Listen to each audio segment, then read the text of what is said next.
lo que implica este tema. Y también estoy estudiando la maestría en Derecho Tributario y Financiero en Derecho UBA, la dejé en Viruela, pero bueno, nunca es tarde, así que también entiendo perfectamente lo que es estudiar después de los 50 años, tengo 56, así que soy alumna también, así que tengo maestrado, como dice ahora, pero y 3 exámenes en verano, así que sé con todos estos días que son y los lindos que decimos, así que lo vivo en carne propia, me parece que está bueno también vivir esa experiencia, ¿no? O sea, materias, otras materias, clases puntuales, otras materias de posgrado, y me parece que tenía que transitar también ese camino. Bueno, les cuento, la cátedra hoy está dirigida por la doctora Carolina Calero. Es una cátedra muy consolidada, o sea, todos los profesores de la cátedra trabajamos con los mismos parámetros. No sé si alguien ya cursó por la cátedra, si alguien cursó con algún otro profesor de esta cátedra, ¿no? Bueno, en general tratamos de mantener todos los mismos parámetros, los mismos materiales, las mismas cosas. La materia es una materia, bueno, todos ya saben más de materia de cómo es. Larga, pesada, no sé si pesada, o sea, en general nosotros tratamos de transmitir. Yo digo siempre que a los impuestos hay que amarlos, porque si no se los aman, es muy difícil llevar todo esto adelante. Pero tratamos de hacerla dentro de todo lo más entretenida posible, ¿sí? Básicamente la materia se centraliza, ¿sí?, en 3 aspectos importantes, que son los grandes aspectos que vamos a ver, ¿sí? Ustedes ya tienen de estudiar impuestos a la renta y el patrimonio, en teoría de impositiva 1, ¿no? O sea, tenemos toda la base de ganancias y bienes personales, ¿no? Tanto renta como patrimonio son 2 de las manifestaciones de la capacidad contributiva. ¿Y qué nos falta? La tercera manifestación de capacidad contributiva. Consumos. Y dentro de los consumos, nosotros vamos a aprender 2 impuestos, ¿sí?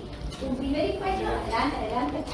Un primer impuesto que es el que está a nivel nacional, que es el impuesto al valor agregado, y vamos a aprender un poquito de otro impuesto también a nivel nacional, que es impuestos internos, una breve noción, simplemente tendría en la clase para que se vayan, digamos, lo que tratamos es de que se vayan todos los mejores contenidos de lo que va a ser general en la práctica diaria, y internos como es un impuesto específico, vamos a verlo más.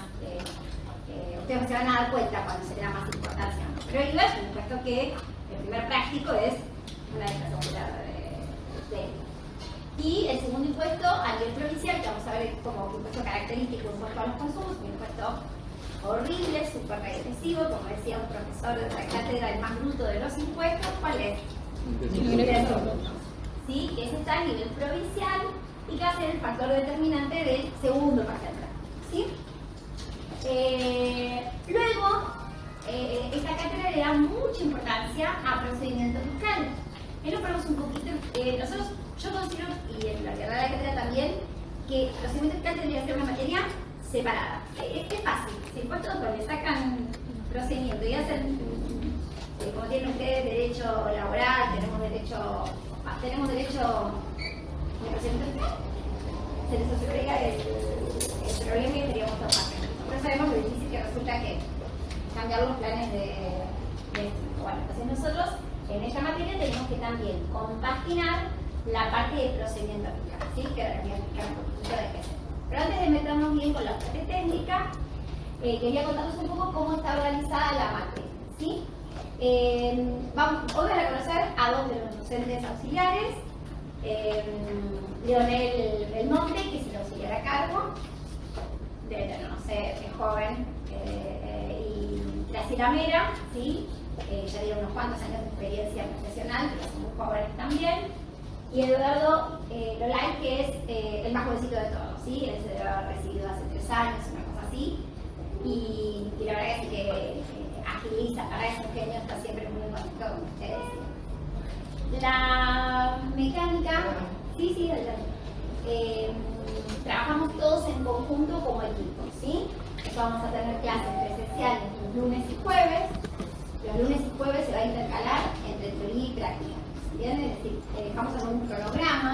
Este es el campo, manejamos mucho con el campo, ahora se los voy a mostrar, ¿sí? O sea, a mí me gusta manejar bastante con las herramientas que nos da la comunidad. Y van a tener un cronograma tentativo, cargado por nosotros, donde digamos, ustedes van a saber de antemano qué tema se va a tratar y si la clase va a ser teórica o si va a ser práctica. ¿Está? Y las clases virtuales están los días miércoles, ¿sí? Y eventualmente también puede tocar una clase teórica o práctica, ¿sí? Todo el material lo disponen acá en la guía, ¿sí? Perdón. Ahí les dejo un mensajito de bienvenida. Y si vamos a materiales, tenemos dos sectores para buscar materiales. Los que son propios de la cátedra, del curso, como el que tengo acá. Ven acá yo les dejo inclusive de entrada un recorrido didáctico sobre cada parte de la materia, ¿no? La guía orientativa, tanto para el segundo parcial como para el primer parcial. Por lo cual, si ustedes miran esto de entrada, se van a ir ubicando, ¿sí? Para el segundo parcial, o sea, la primera parte, como les dije, el primer parcial va a versar sobre el IVA, tanto en parte teórica como en parte práctica, o sea que ya para la clase que viene, ya la ley de IVA, que la pueden bajar en Colec, junto con un proyecto reglamentario, si quieren se compran las separadas que venden las colecciones. Pero si no la quieren comprar, quieren bajar el Colec, buen día. Yo se la subí igual también acá al campus, ahora van a ver la parte de la cátedra de la pueden bajar de Colec. Y la parte del parcial teórico va a tener IVA, teoría de imposición de consumo, que lo vamos a hacer un poco en esta clase y la clase que viene, y procedimiento, en lo que es la ley de procedimiento, que los abordamos, entonces tenemos como impuestos, el impuesto de valor agregado, la ley de procedimiento fiscal, que ya se empieza más o menos la segunda semana de abril, como mucho, en la ley 11.683, no, se empieza ya antes de principios de abril. Y básicamente nos va a tocar de esta ley, en el primer parcial, del artículo primero al 36, más el artículo 5. Así ustedes se ubican. La ley de IVA la vamos a ver completa.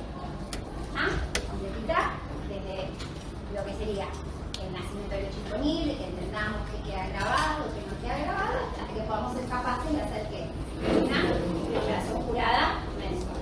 ¿Estamos de acuerdo? Entonces, esta va a ser la estructura con la cual básicamente nos vamos a manejar la primera más teoría de impuestos a los consumos. Que ya más.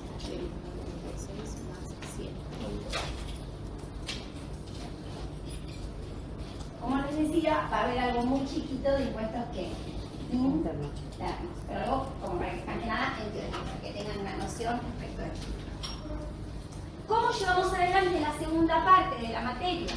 Bueno, la segunda parte de la materia, esto es la primera parte, esta sería la primera parte. Esta primera parte tiene un parcial teórico y que tiene un primer parcial práctico. ¿Estamos bien? ¿Sí? Bueno, esta segunda parte, acá suma entonces ¿qué nos entra en la ley de procedimiento? La ley completa. Esto es como que en definitiva, si las preguntas específicas van a venir del artículo 37 en adelante, van a ver que la ley de procedimiento no se separa. Mira que me divido la cabeza, se entiende todo, tiene que ver con todo, ¿sí? Ahora les explico bien de qué se trata la ley de procedimiento. Entonces, en esta segunda parte se suma la ley de procedimientos completa, en práctica se suma lo que es ingresos brutos que dijimos, ¿se acuerdan?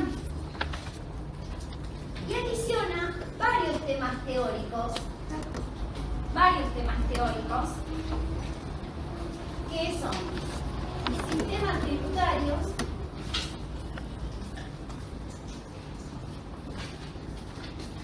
derechos aduaneros, buen día,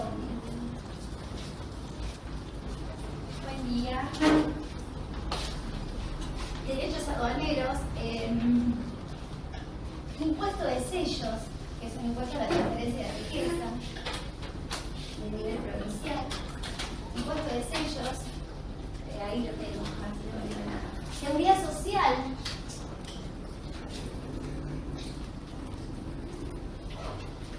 ustedes ven derecho laboral, ¿sí?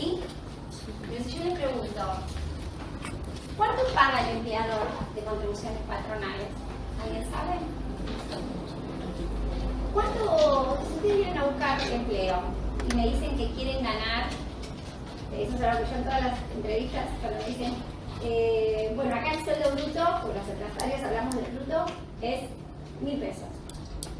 Cuando me preguntan cuánto sería de neto, yo sé que les digo, y ustedes tienen que saber cómo. ¿Se entiende? Sí, no me pregunten a mí, ustedes no los tomo. Se ríen, no los tomo igual. Pero quiero decir, bueno, esta parte de seguridad social va a enganchar con algo que no es técnicamente, tiene una naturaleza tributaria, tiene una tercera tributaria, pero tiene una tercera tributaria como diferente, ¿sí? Porque acá apunta a que esa recaudación vaya a cubrir qué? Las jubilaciones y pensiones. No está la ley, está que la moratoria, que la gente se jubila, bueno, entonces hay que pensar quién lo va a pagar, quién lo va a financiar, ¿sí? Entonces tenemos sistema tributario, derechos salariales, sello, seguridad social, monotributo, y lo tratamos de poner en las dos partes. Este tema les gusta, yo trato de dar lo que puedo, puede que se sume también un poquito, porque en la vida real este impuesto que reemplaza, gente reemplaza justamente reemplaza ganancias, que ya lo vieron, reemplaza IVA y también reemplaza un poquito que seguridad social, porque la seguridad social está desde un punto de vista desde el empleado, pero también desde el autónomo, ¿no? Entonces, el monotributista es un emprendedor autónomo y también tiene que ver con él. Y derechos salariales, sello, seguridad social, creo que estamos con eso, ¿sí? Bueno, ¿qué exámenes tenemos acá en esta segunda parte? Tenemos un segundo parcial práctico en ingresos brutos, así como el de allá en el IVA en ingresos brutos. Tenemos un segundo parcial teórico y tenemos un segundo parcial práctico que se rinde conjuntamente con este todo el mismo día, ¿sí? Sobre procedimientos, que son casos de procedimientos. Ahora les voy a explicar bien qué es procedimiento, ¿sí? Es decir, que son 5 notas. 5 notas, ¿sí? O sea, rinden en 4 fechas, ¿sí? Es decir, va a haber 4 días de examen, pero son 5 notas. Esta nota de este parcial práctico la complementamos con algo que van a tener que hacer a lo largo de la materia que se llama el trabajo grupal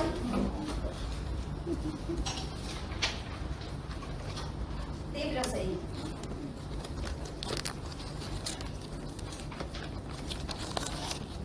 Que ahora les explico ahí.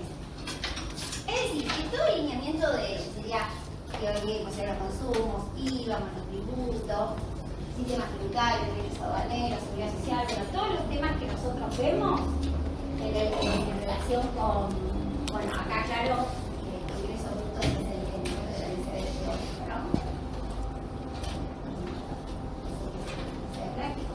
Va a ser muy similar a lo que ustedes vienen aprendiendo ya en lo que hayan visto en IVA, ganancias, en bienes personales, como cualquier otra. En la parte del procedimiento, ¿qué es procedimiento? ¿Ustedes saben qué es procedimiento fiscal? ¿Qué se estudia ahí? ¿Alguien tiene idea? Suena más abogado, ¿no? Primero, acá nos ponemos un poquitito el sombrerito de abogado.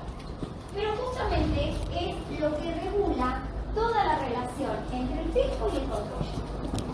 Es una ley, no habla de ningún impuesto. En la ley de procedimiento ustedes no van a encontrar ni hecho imponible, ni exenciones,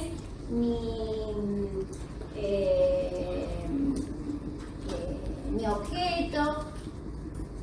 Van a encontrar efectivamente, por ejemplo, ni sujeto. Vamos a encontrar muchas leyes tienen sujetos, ¿no? Ustedes en la ley de ganancias, por ejemplo, ¿quiénes son los sujetos en el impuesto a las ganancias?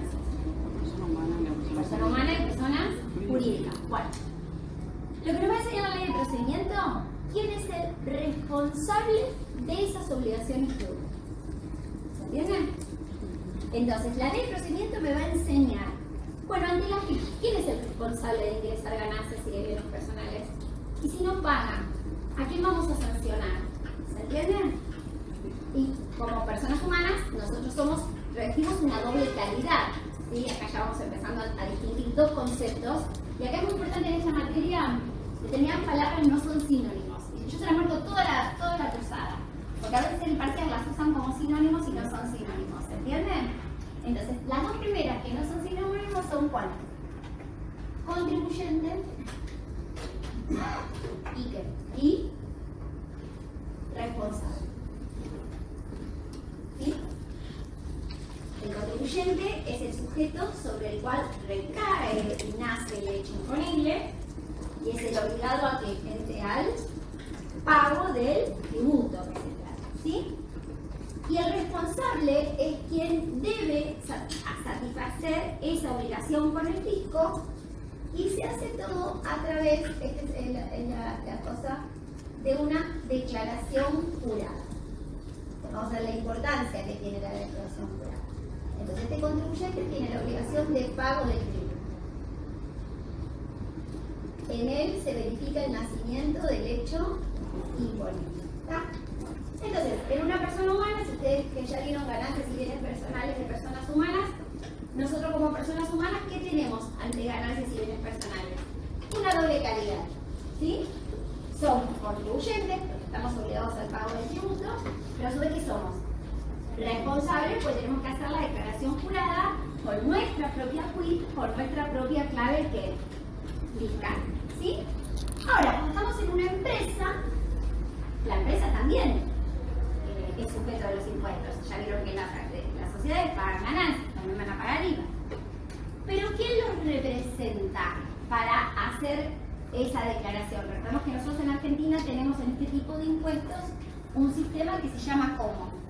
¿Qué sistema tenemos? Para me viene la boleta de IVA a casa, me llega la boleta de bienes personales. Tenemos un sistema que se llama de autodeclaración. Es decir, el fisco no sabe. Si el contribuyente no le dice, el fisco no puede inventar, ¿sí? ¿Entiende? Si nosotros no hacemos la declaración de bienes personales, el fisco puede saber que tengo casas en el exterior y todo, pero no puede, ¿está? Entonces, en ese caso, el responsable de una sociedad, ¿quién se imagina que va a ser? Si una sociedad tiene que vender un auto, ¿quién la representa? El directorio, muy bien, no los dueños, el directorio. ¿Se entiende? El presidente, ¿sí? Y el presidente no necesariamente es el dueño, a veces coinciden. Las sociedades cerradas, las familiares, el dueño es el que, como llamamos socios, SCR, el accionista es sociedad, pero el socio gerente o el director van a ser esos sujetos que tienen la calidad de responsable. Ya lo vamos a ver en este tema, ¿sí? Pero simplemente es para ubicarlos qué se ve dentro, ¿sí? Y entonces, como el sistema es de autodeclaración, ¿qué pasa si el contribuyente no presenta? ¿El fisco se queda cruzado de brazos? Multa.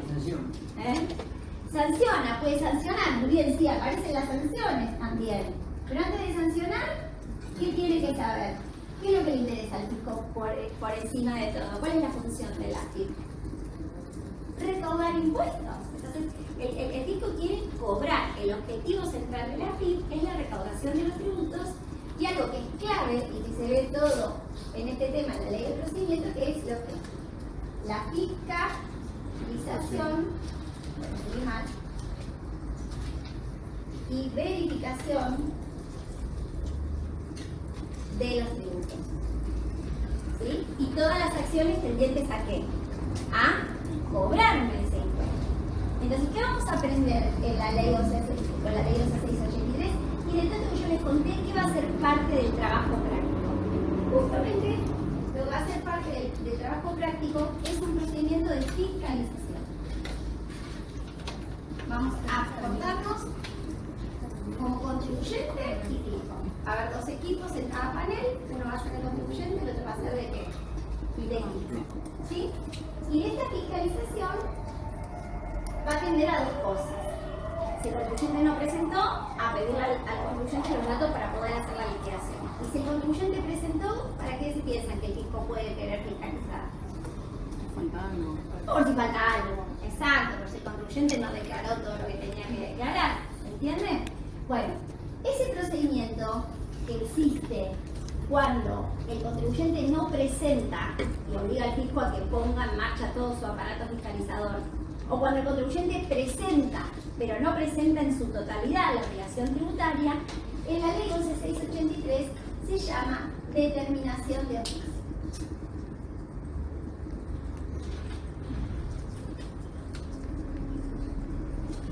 Esto me lo van a escribir 85.000 veces, pero me parece que es muy importante descentrarse.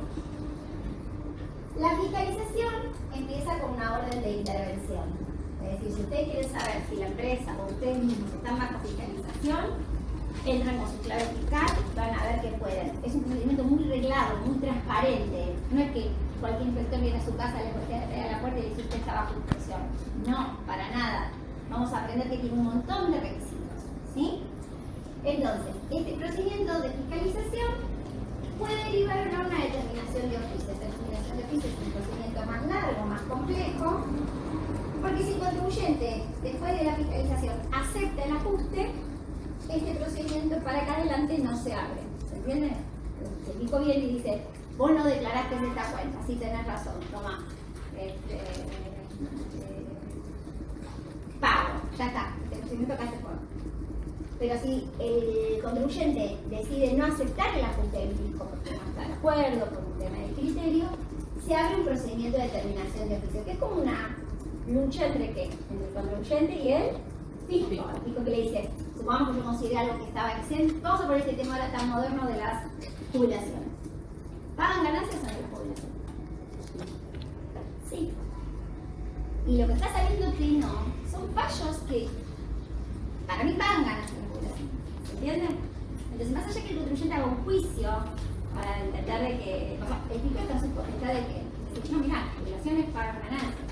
Las sentencias que vienen saliendo no son definitivas, no está declarada la inconstitucionalidad de eso, ¿sí? Después vamos a aprender un poquito. Bueno, este procedimiento de determinación de oficio, como cualquier procedimiento, el fisco reclama, el contribuyente se defiende, el fisco dicta una resolución, y si esa resolución al contribuyente no le gusta, ¿qué pasa cuando en un juicio una sentencia no me gusta? Piensan en los prácticas. Apelamos.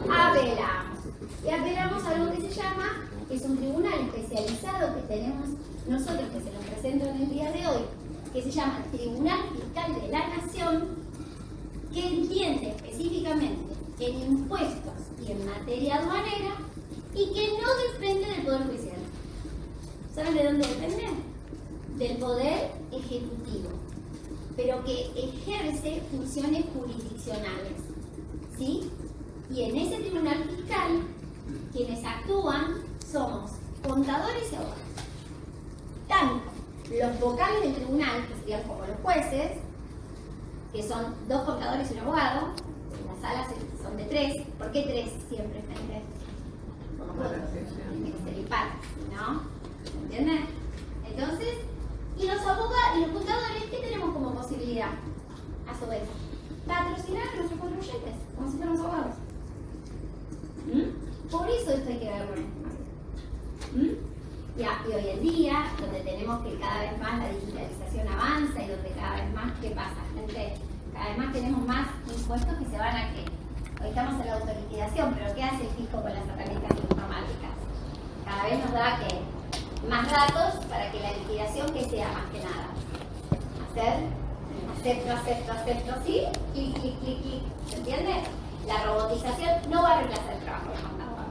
Pero ¿en dónde vamos a focalizar el trabajo como contador? En cuestiones que den mayor valor agregado. Esa es la importancia de que de esta carrera salgan teniendo sus conocimientos que son parte de la formación profesional. ¿Se entiende?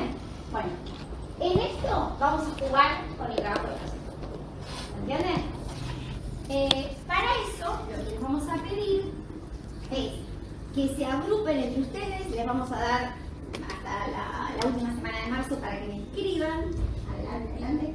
Para que me escriban. Y ya si se empiezan a conocer, que me den uno solo que escriba con una lista, con nombre y registro de los que quieren estar todos juntos y nosotros consolidamos el trabajo. ¿Se entienden?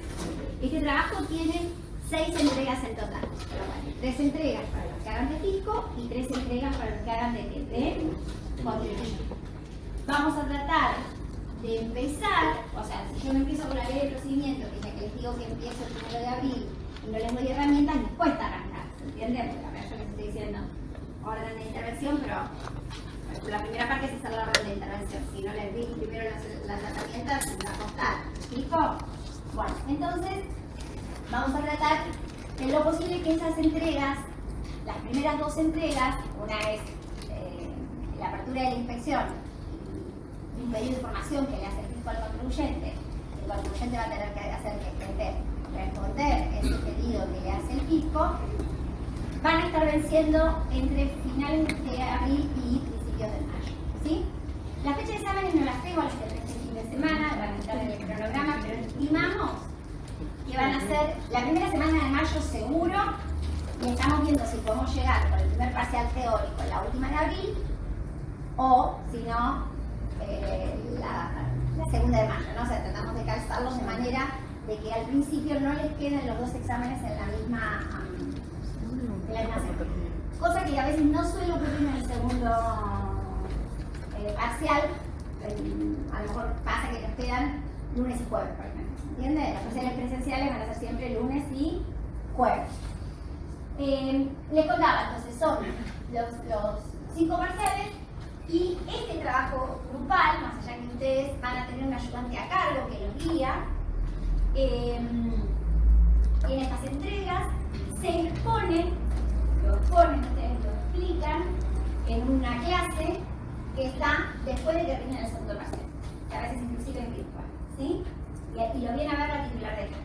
El año pasado, el cuatrimestre pasado hicieron un trabajo siempre que hay uno que se saca, el cuatrimestre pasado fue un curso divino, trabajaron un montón, hicieron unos trabajos preciosos y la verdad que es un orgullo para todos, porque realmente de hecho los seleccionaron para que la cátedra se tengan como modelos. Van a tener modelos ustedes del trabajo, ¿sí?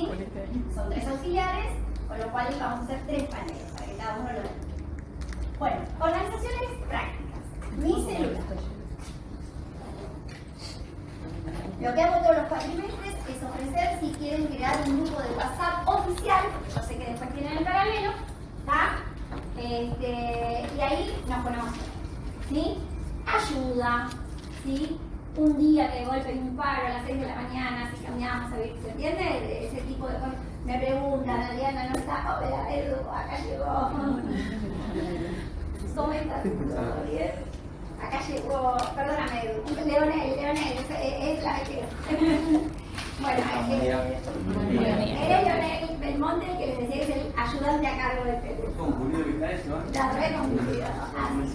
Bueno, ya que llegaste justo se presentaste, que estaba... Bueno, ¿qué tal? ¿Cómo están? Bien. Contento, me imagino, ¿no? Arrancar. En la cresta de la ola. Aparte bajó medio grado la temperatura en comparación a 41. Estamos bárbaros, alcance. Bueno, nada, darle la bienvenida al grupo. Va a ser un cuatrimestre interesante. Hay mucho para cuando Adri se vaya, le vamos a pasar un par de tips.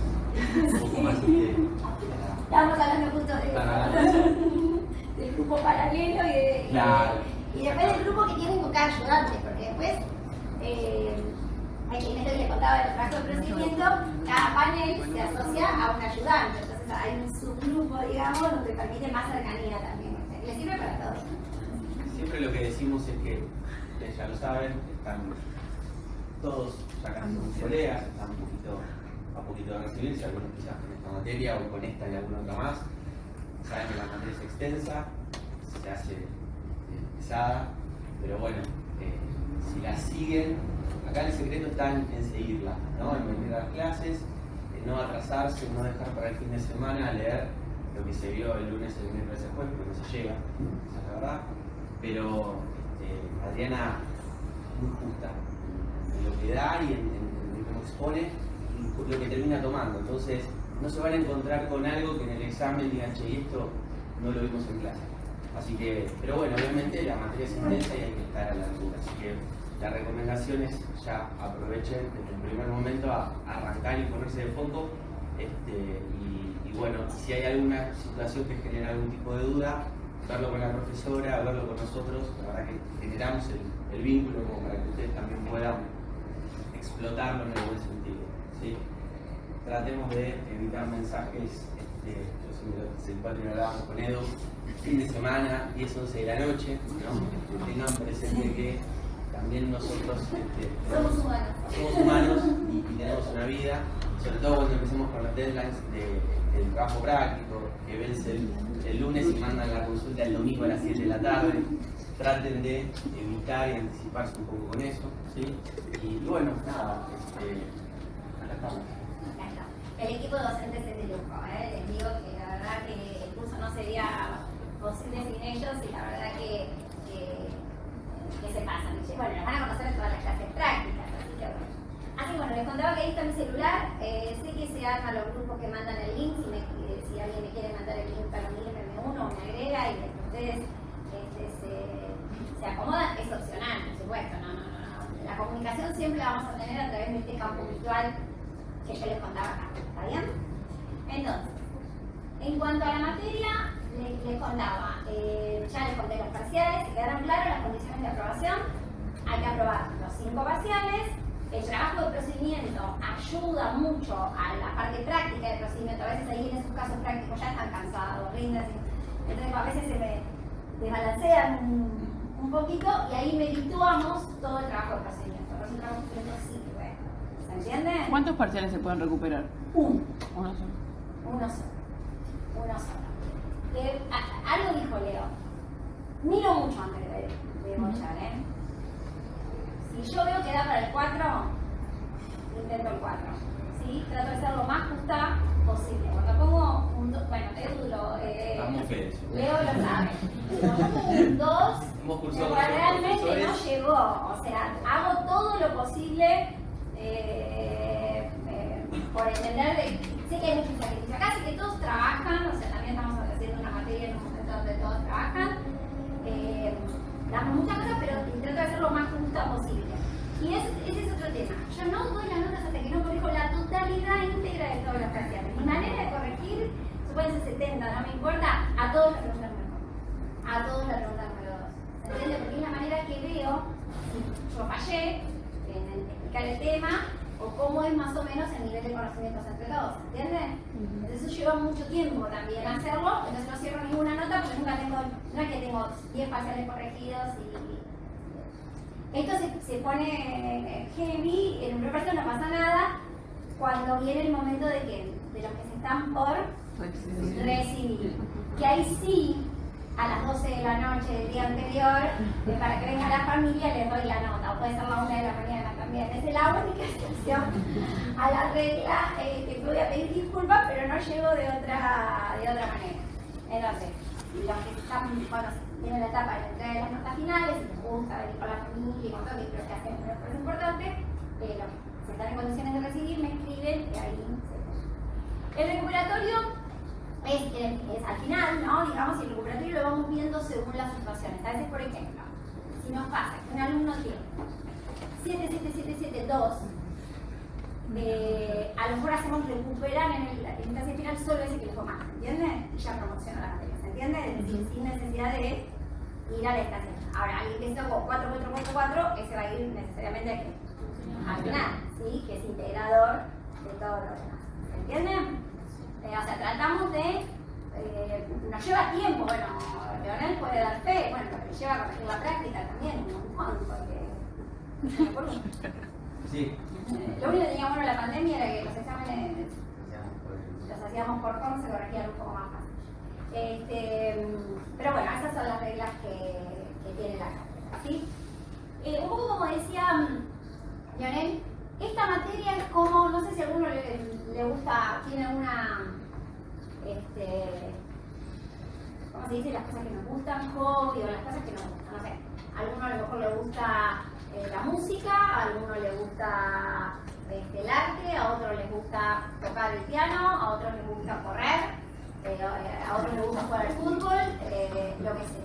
¿Qué es lo que requiere? Si yo quiero hacerlo bien, yo quiero ser un buen pianista. ¿Qué es lo que requiere?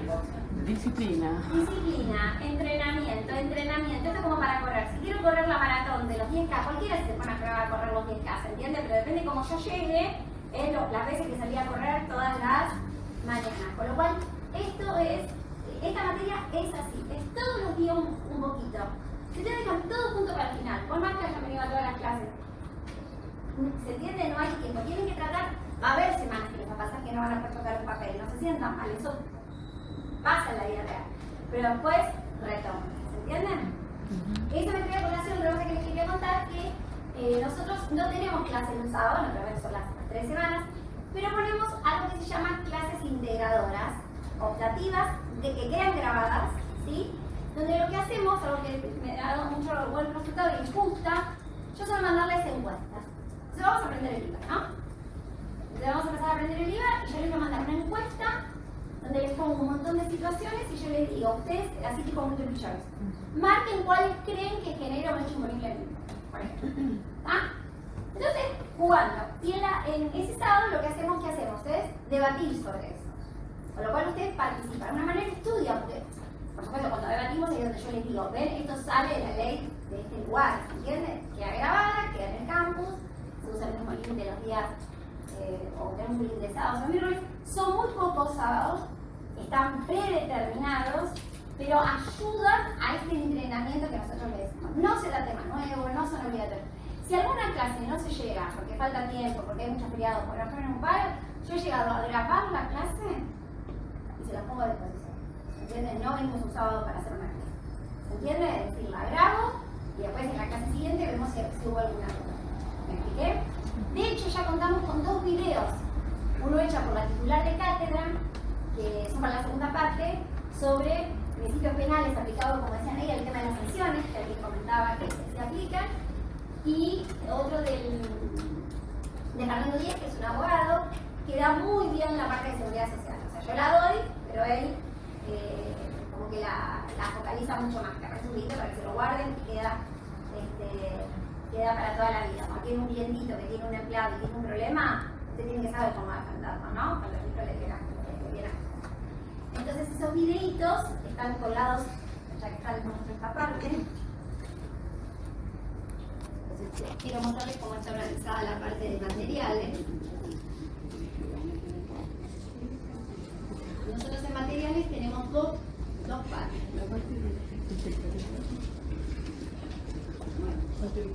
Esta, que es de la cátedra, como yo les contaba, yo no sé manejar esto. No tengo el mouse. ¿Ven? Acá la mejor manera de buscar es por unidad. Yo todo se lo pongo con unidad, ¿sí? ¿Por qué? Porque si ustedes acá ponen el filtro, quieren ver todo lo que van a tener que ver para la unidad 1, no me sale ahora porque no tengo, bueno, ya se van a dar cuenta, ¿sí? Ven acá donde está la unidad, si ustedes ponen por unidad, tienen todo juntito, todo el material de cada unidad. Si yo lo actualicé, pues claro, cuando voy actualizando se va agregando en el lugar donde queda, le va a quedar ahí, ¿sí? ¿Se entiende? Y está todo mezclado, si es 1 punto de la unidad 1, 2 puntos de la unidad 1. ¿Me explico? Pero después, en la parte de si hay actividades que los chicos les mandan ejercicios adicionales, todo, bueno, eso lo van a tener en el sector actividades. Perdón, esto es de la cursada, acá en el sector actividades. En el sector actividades es donde ustedes también suben después los trabajos de procedimiento, ¿sí? Entonces ahí los chicos les ponen las actividades, les ponen los parámetros para hacer el trabajo práctico y demás. Y quería mostrarles, no sé si me están dando bien, quería mostrarles que hay un sector de la cátedra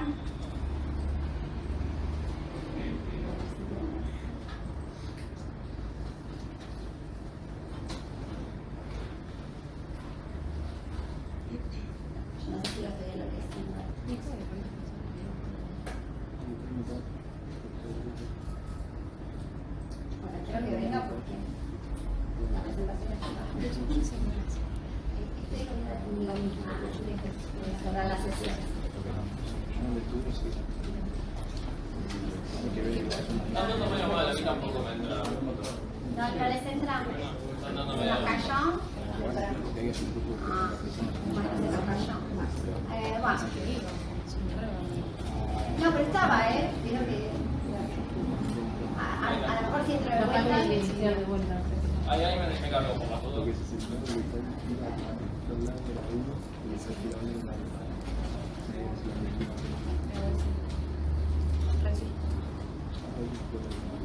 Sí, sí.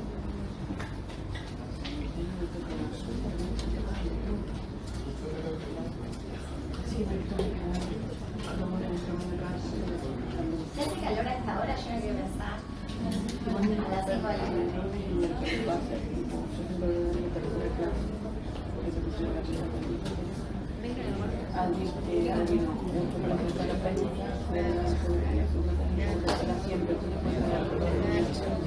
¿Dudas, preguntas, chicos, mientras que llego a este lugar de lo que comentamos hasta ahora? Sí. Sí, escucho.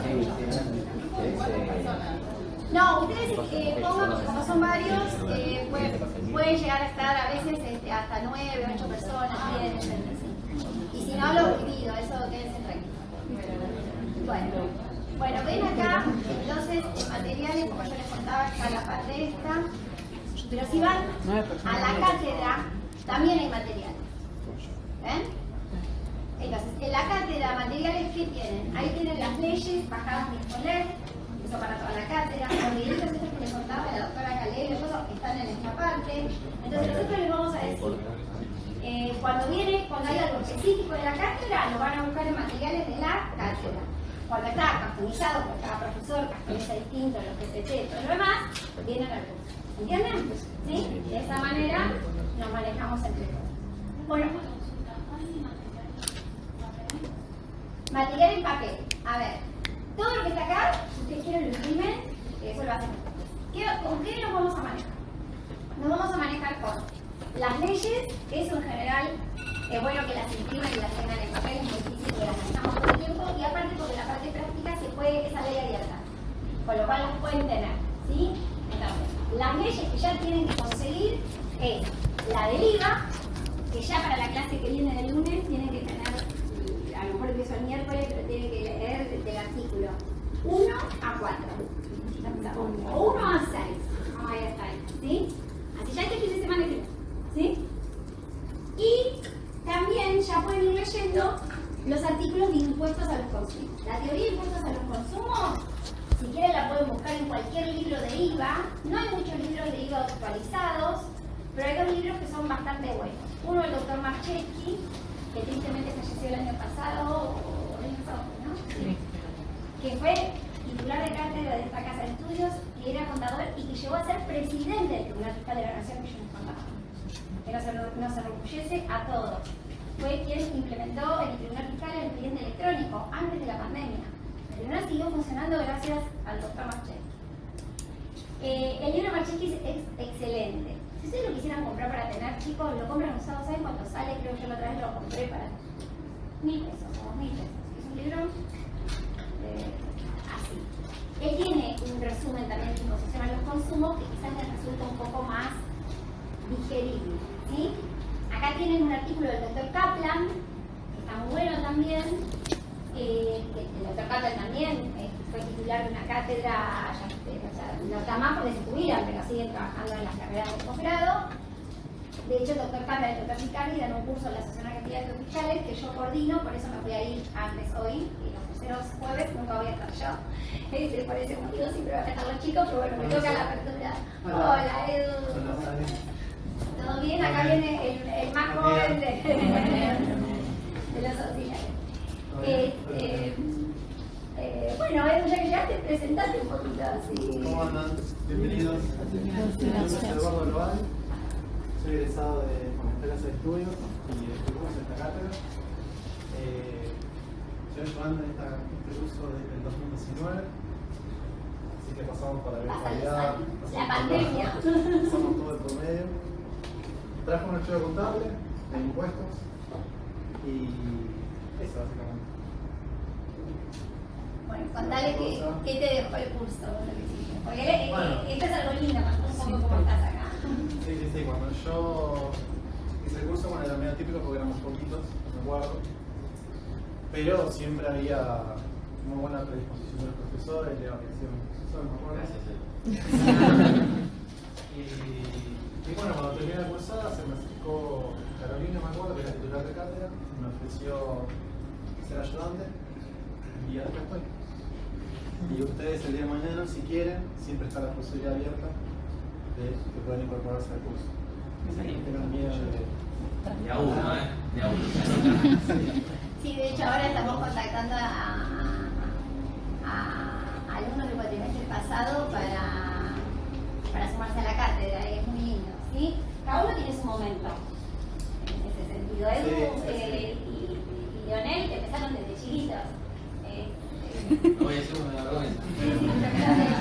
Bueno, yo empecé a los 40 años, porque cuando yo me recibí tuve a mi nene, tuve a mi nena, todas esas cosas que tenés con los niños que postergan, y como era una asignatura pendiente, tan pendiente la tenía, que a los 40 dije, ya estaba terminando secundario con mi hijo más grande, que también vino acá, pero obviamente con una mamá contadora como yo, que como mamá ni loca, hizo licenciatura en administración, mi hija es maestra, o sea que de alguna manera, evidentemente le pasé algo en los genes, y bueno, y en la pandemia, Carolina, que fue nombrada titular de cátedra, me deja el curso a mí. Porque yo hasta ahí era jefa de trabajo práctico, porque había empezado desde abajo, empecé como auxiliar, cuando la clase hay que hacer todo un cuatrimestre de oyente para ser auxiliar. Y el doctor Sicardi era así, de todo así. Y Caro me cede el curso justo en la pandemia. Así que pobre con Edu. No, pero nos manejamos bien, creo que fuimos exitosos con la adaptación del curso de virtualidad. Pero sí fue un desafío. Aparte que venimos teniendo muchísimos inscritos desde hace un tiempo, lo cual. Pero bueno, yo siempre digo, creo que todos estamos de acuerdo que la presencialidad es mucho mejor. Sí. O sea, le vemos las caras, no conocía a nadie. Aparte, ¿sabes? Dimos una clase y no la terminamos. El lunes al buenísimo, bueno, mil gracias la verdad por estar y ahora ellos van a continuar la clase de hoy supliéndome a mí. Sí. Profe, la versión de las leyes, yo tengo procedimiento fiscal e IVA del año pasado. Sí, sirve. Sirve, la compré a fin de año. Sí. La última reforma grande de la ley 11683, que sí eso es importante, de IVA se modificó un poquito, y no en este tiempo. Creo que la última reforma de la ley de IVA fue en el 2001, el 2021, cuando cambiaron lo del famoso inscrito, lo del monotributo, pero es un tema más de facturación. Eso sí, la ley 11683 ahí va. Y dejábamos con la bibliografía. La bibliografía, entonces decíamos, por impuestos a los consumos, se pueden guiar por ese artículo de Caplas que tiene una carga material, o pueden leer tanto del libro de Marchetti como del libro Humberto Díez de IVA, cualquiera de los dos, tienen también un capítulo, que eso lo pueden fotocopiar, lo pueden conseguir, ¿está? También pueden leer la imposición a los consumos, el libro de Harach, que es un maestro de la tributación, ¿sí? Que también está bueno, lo que pasa es que a veces me dicen no lo entendemos, o sea, es como que por eso es como que nos estamos tratando hoy es diferente cómo se estudia, ¿no? Entonces nos estamos tratando de ayornar a lo que va. Pero tanto Humberto Díez como Marchetti son clarísimos en explicar la imposición al consumo junto con el artículo de contrato. Con eso completamos con IVA. Para IVA, bueno, está el libro de Marchetti y de Díez, cualquiera de los dos sirve para consultar. No hay cosas, son libros anteriores, el libro viejo, la mayor parte está igual en la ley de IVA, pero lo nuevo que tiene que ver con toda la parte de economía digital no está, ¿sí? Y hay cosas que pudieron ir cambiando. Yo igual se las marco y les digo, bueno, miren, esto se les marca. Pero si ustedes tienen la ley de IVA o eventualmente alguna ley de IVA comentada, así que no sé si... Sí, la REPAG, que es famosa.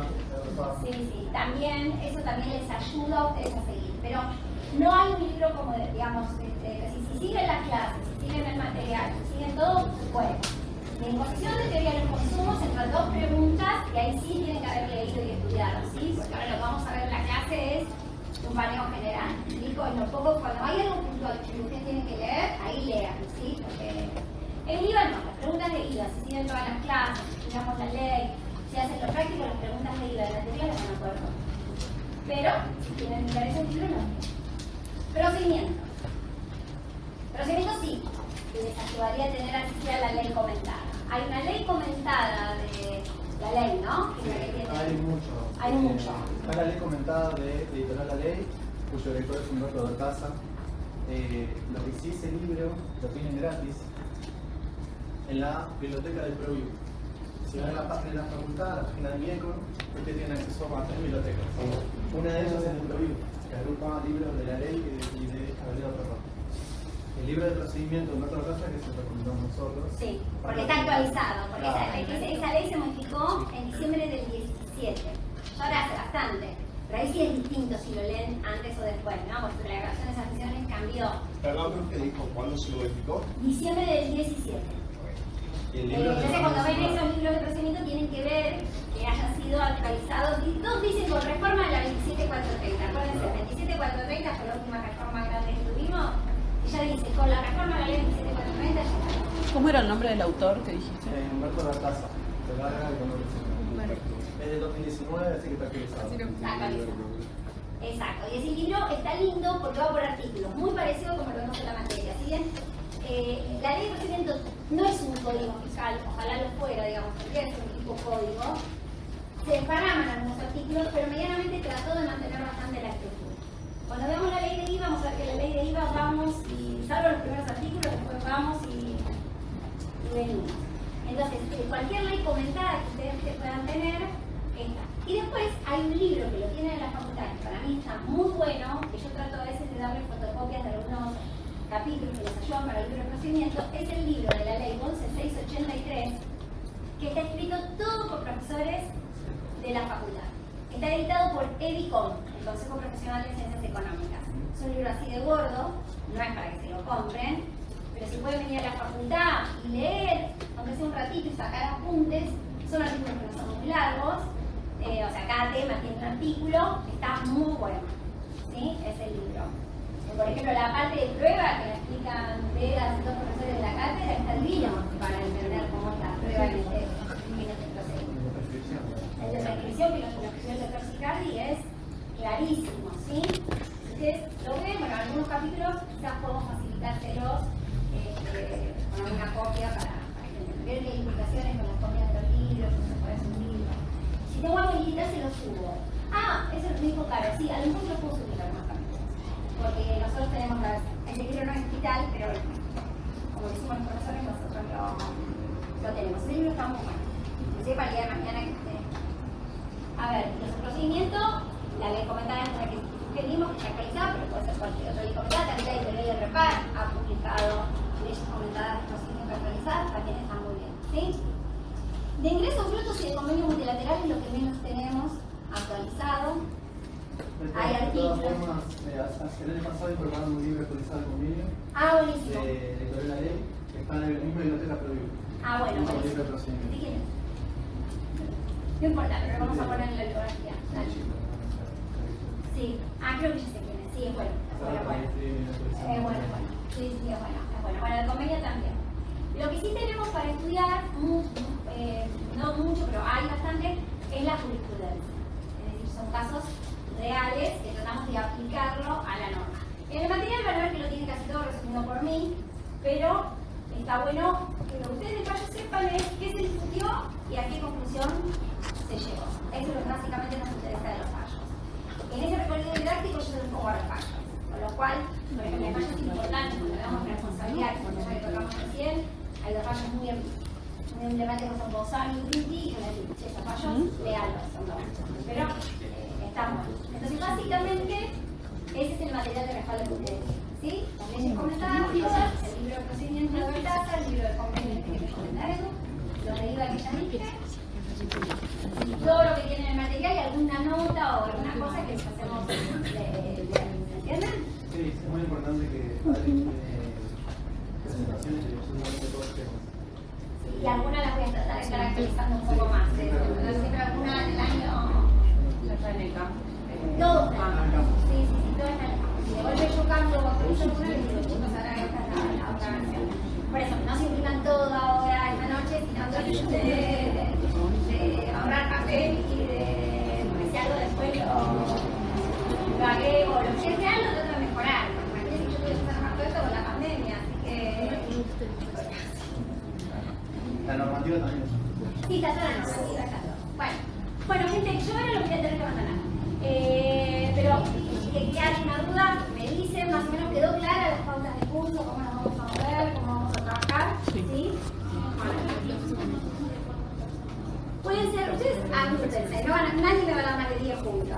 Y como somos muchos, hacemos 3 paneles, hay 90 inscritos, la tasa de ausentismo es alta, o sea, si tienen 90 ya al primer parcial tienen 70, de hecho acá no hay 90. Seguro que no. ¿Eh? No, imposible que haya 90. Debe haber 70 y pico. Sí, es la estadística. O sea, no sé por qué mucha gente que se inscribe y no empieza. Entonces nos da básicamente para poder hacer grupos de hasta 10. ¿Sí? Y si se fundaron 20, porque nos pasó el cuatrimestre pasado, que eran 20 que venían todos juntos, bueno, 10 son fijos, 10 son contribuyentes y están juntos en el mismo tema. ¿Entiendes? O sea, ustedes escriban y después nosotros los apoyamos. Sí, por más que sean fijos contribuyentes, obviamente pueden interactuar entre ustedes. Es la idea. Que se ayuden mutuamente. No es una pelea, una competición. Sí, a veces tenemos grupos competitivos que como que se ponen en la piel a veces hay...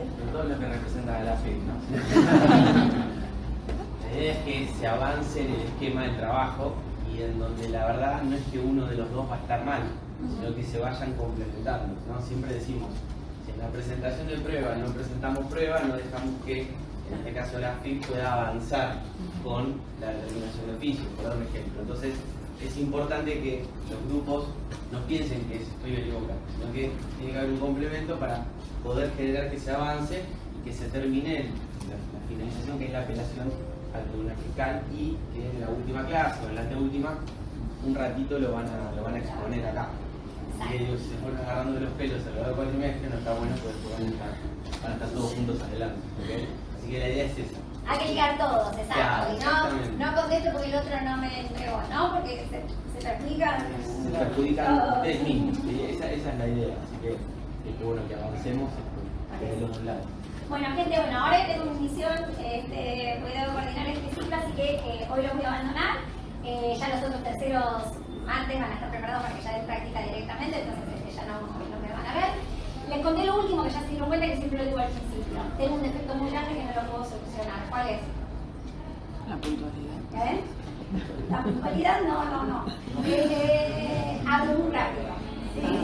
Hablo muy rápido. Puntualidad trato de estar, tratamos de empezar 7 y 5, a veces tengo el tren, a veces también se puede atrasar, pero pues si no, no llegamos. O sea, que trato de ser todo lo puntual que se puede. Pero hablo rápido, pero como tiendo a repetir, porque ya soy vieja, se lo enganchan el lado. Así que bueno, chicos, que tengan buena semana. Ya lean un ratito. Si llueve va a estar lindo para leer algo de consumos. Tranquilos, el lunes pueden empezar a leer los 5 primeros artículos de la ley de IVA. No van a entender mucho, pero no importa, pero leanlos. Y ya estamos entrenados para seguir adelante. Así que bueno, acá ya les va a dar una introducción de consumos, así que ya van a saber lo que... Bueno, gente, muy buen cuatrimestre, mucha suerte en las otras materias y buen fin de semana.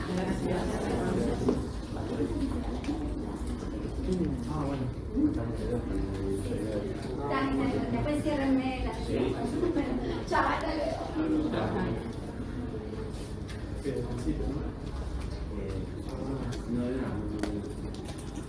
Bueno, los pequeños tips son para relajarnos y estar más tranquilos.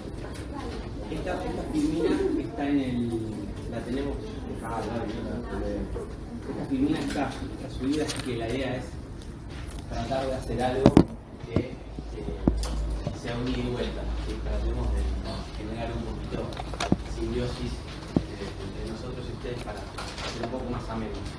La verdad es que seguramente el jueves, el lunes, cuando Adriana vuelva a dar la clase próxima, repase sobre esto, así que vamos a ir con Eduardo en esta clase generalmente la da.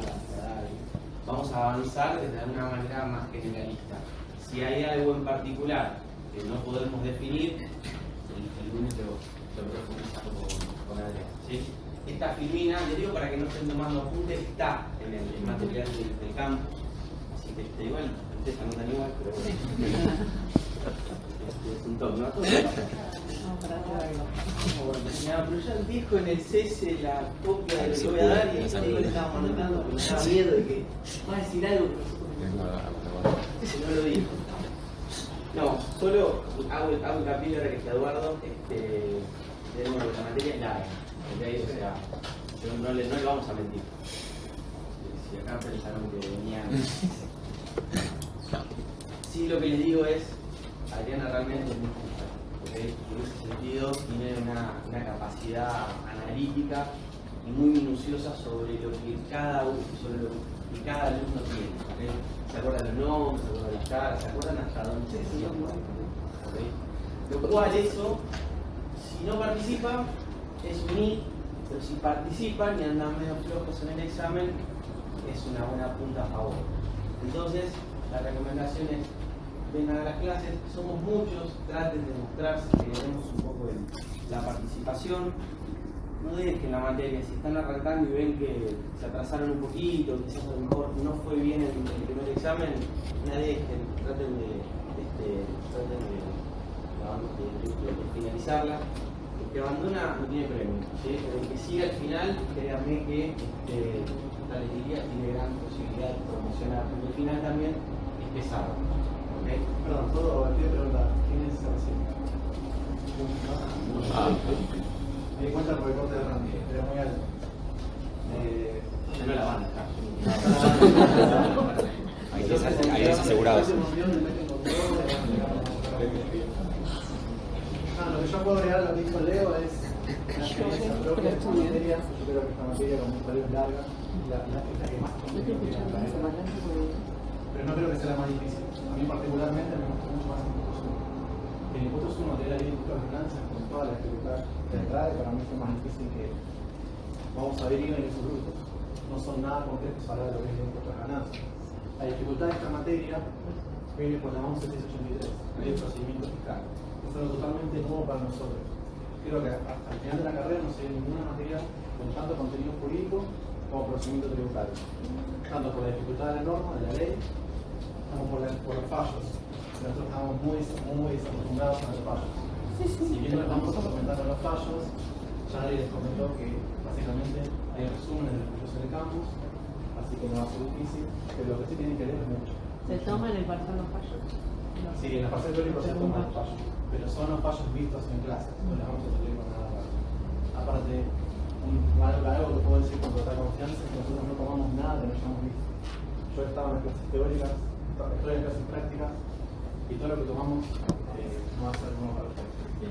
Así que si vienen y toman buenos apuntes y leen el material, la normativa, y si quieren complementar con libros que mencionó Adri, van a estar más que con consejos, como la materia es tan larga, se lo van a decir en todas las materias, pero ya deben entenderla al día. Ya desde el fin de semana pueden leer este apunte, que sube al campus. Aparte tienen la ventaja de que todo el material se sube al campus, desde el día 1. Así que si alguno quiere adelantar, puede hacerlo. Y ya venir con las dudas a la clase y no enterarse de lo que van a ver hacia ese día. Eso es un muy buen consejo. Pero bueno, nada más, quiero decirles eso, les avisamos el primer día, traten de entender al día. Pregunten sin miedo, somos un curso que estamos muy dispuestos a las preguntas, queremos que participen. Es una materia que muchos de ustedes no deben saber cómo se viva, ni de ejemplos, así que pregunten, menos procedimiento. Así que, y bueno, el trabajo práctico les va a servir mucho. Primero es obligatorio, pero la nota conceptual también viene ahí, el trabajo práctico. Y a su vez les sirve mucho para entender la práctica del procedimiento. Porque ustedes en la segunda parte de la materia van a tener tanto teoría como práctica, ya el procedimiento. Entonces el trabajo práctico, aprovechenlo, nos van a tener como consultores en el trabajo práctico, así que aprovechenlo porque nos va a servir mucho para entender. El trabajo práctico es un eje cronológico, ¿no? Sí, tiene fecha, Sobre todo, como comentó Adriana, ¿no? O sea, como comienza con la orden de intervención de AFIP, la notificación de cómo pasa, lamentablemente en la realidad, ¿no? La orden de intervención de AFIP con el formulario 8600, en donde nos dicen que estás en proceso de fiscalización. Nos van a solicitar información, el fisco es el que da la respuesta inicial, se la pasa al contribuyente que responde con la documentación. ¿Sí? Después el fisco corre la determinación de oficio, corre la vista, perdón. Corre la vista, el contribuyente responde, pasa la plata del fisco. Determinación de oficio, apelación al Tribunal Fiscal de la Nación. La idea del trabajo es que ustedes, ¿y por qué se hizo esto? Yo la verdad que debo confesar que al principio no estaba muy convencido porque se hace muy pesada el trabajo práctico, sobre todo en la segunda parte de la materia. Pero el tema es que es tan abstracto, y acá somos todos contadores, no sé si hay algún abogado, pero digo, entonces ¿qué sucede? Y esto es netamente jurídico. O sea, los impuestos, como ustedes saben, es la especialidad donde contadores y abogados van muy de la mano. Entonces, por eso es muy abstracto para uno entenderlo como contador. La idea del trabajo es que sirva como para generar un engranaje mejor que complemente con lo que van a ir viendo en la clase. ¿Okay? O sea, esa es la idea. Por lo tanto, denle bola, no lo duerman, aprovechenlo y traten de darse cuenta de que si van haciendo el trabajo, tienen una gran parte de entender cómo funciona el procedimiento fiscal. ¿Sí? Así que, y una sola cosa para que, porque digo, toman fallos. Los fallos, junto con las leyes, la doctrina, son fuentes del derecho, ¿no? O sea, nosotros estudiamos la ley porque la ley es la que nos dice, en el caso de los impuestos, cuál es el objeto, cuál es el alcance, está todo en la ley. Bueno, los fallos son interpretaciones de realidad, de tribunal fiscal, de cámara o de la corte, en donde ante una situación que generó cierta laguna, donde no quedó claro, porque no interpreta, porque la ley no interpreta, la ley determina una norma. Después la interpretación la hace el fisco o el contribuyente cuando tiene el hecho económico. ¿Sí? Si supongamos yo vendo chupetines sabor frutilla en la esquina de la facultad, no voy a ir a la ley de IVA y me va a decir la venta de chupetines de frutilla en la esquina de la facultad está alcanzable el 1%. Eso no existe. ¿Sí? Entonces, ¿qué pasa? Mi interpretación puede ser que está alcanzado o que está exento o que es no grabado. Entonces, ¿qué sucede? Cuando eso después se genera una situación de litigiosidad, la Corte, el Tribunal Fiscal o su efecto de la Cámara determina e interpreta la venta de chupetines de saborizados frutilla que se venden en la esquina de la facultad que están grabados en el IVA. ¿Y eso qué genera? Justamente eso genera que para los que vengan en el futuro a vender chupetines de frutilla sepan que van a estar alcanzados por el impuesto. ¿Okay? Entonces es importante entender el fallo porque justamente lo que nos dice es esto está en la ley, pero mirá que esto también se complementa. Lamentablemente en nuestro país lo que muchas veces sucede es que no se le da la importancia que en este caso la Corte quizás tiene, y a veces sucede que la Corte dice blanco y la FIP con otro contribuyente insiste con que es negro, en la misma situación, en el mismo hecho económico. ¿Sí? Lamentablemente forman parte de la adolescencia democrática que tenemos como sociedad, que tenemos que seguir avanzando. ¿Sí? Pero por eso es importante los fallos. Ahora, no le vamos a preguntar el voto en disidencia de un magistrado en un fallo en particular. Y tampoco les vamos a preguntar qué antecedentes tuvo esa causa, porque la causa para llegar a la Corte primero pasó por un juzgado de primera instancia, después pasó a la Cámara o al tribunal y después llegó a la Corte. Siempre lo vamos al final.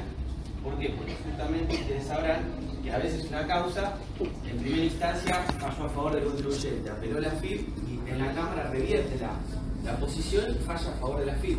El contribuyente apela y la Corte termina dándole la razón y confirmando la situación de lo que establece el fisco. Entonces, siempre vamos al final. El holding del fallo. Exactamente. Preguntamos los hechos, el Exactamente. conflicto y la resolución. Yo sé de paso algo que me acabo de acordar, si alguno tiene una separata, que tiene una separata de reparo, todos la conocen. Si alguno tiene una separata, están los resúmenes de todos los fallos que se dan en esta materia. A mí me sirven a mí mucho a veces. Están muy buenos. Sí. Tanto en la separata de IVA como en la de resolución. Porque hay un índice que es no solamente la parte impositiva, sino hay cuadros anexos, ejercitación, hay una parte específica que es fallos. Así que eso pueden complementarlo con la cuestión de pago. Igual la ventaja que tienen es que Adriana los fallos los va a nombrar y va a hacer una cita. O sea, digo, no es que van a tener un fallo y van a decir qué pasó con esto, no. Va a fijar en un determinado caso. ¿Sabes? Y esa es la idea. Bueno, como les decía, esta clase en realidad la de Adriana, así que seguramente el lunes vuelvan a ver este tema. Así que la idea es